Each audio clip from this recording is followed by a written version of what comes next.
पुत्रियां हैं तो जितना उसका धन है, उसका घर है, उसका खेत है, उसका बैंक बैलेंस है, जितनी प्रॉपर्टी उसके पास है, जितना उसके बच्चे को मिलेगा उतना ही उसकी बच्ची को मिलेगा, कोई नहीं रोक सकता। ये पांचवा अधिकार बाबा साहब ने महिलाओं को दिया।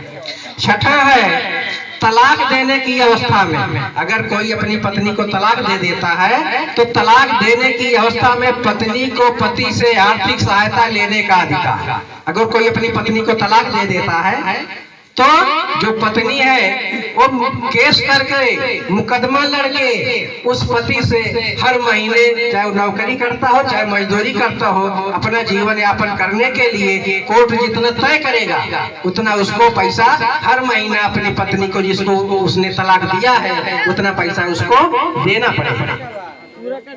सातवां है विधवा महिला को दोबारा शादी करने का अधिकार। जब बाबा साहब का संविधान नहीं था तो जब शादी होके आती थी, पति चाहे उसी दिन मर जाए, चाहे साल 2 साल बाद मरे, चाहे 10-5 साल के बाद मरे, पति जब मर जाता था तो पत्नी को पति के साथ जबरदस्ती चिता में जला दिया जाता था।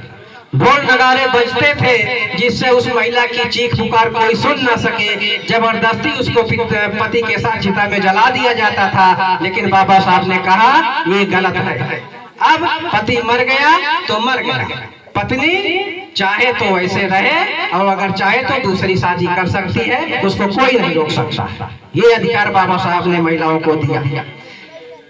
किसी भी स्थिति में महिला को प्रताड़ित करने की अवस्था में बस 2 मिनट ज्यादा से ज्यादा, मैं बिल्कुल बंद करता हूं, हमको शौक नहीं है, ये तो डॉक्टर साहब ने हमको याद किया तो हम चले आए, वरना हम आते नहीं।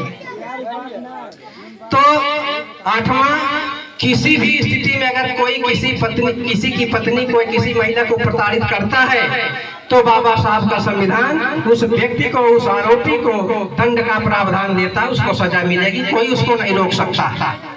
इसके बाद बाबा साहब ने 9वां अधिकार हिंदू कोड बिल में दिया कि पुत्री की हैसियत पुत्र के बराबर और पत्नी की हैसियत पति के बराबर रख करके सबको अपनी सामाजिक एवं आर्थिक स्थिति को मजबूत करने का अधिकार है।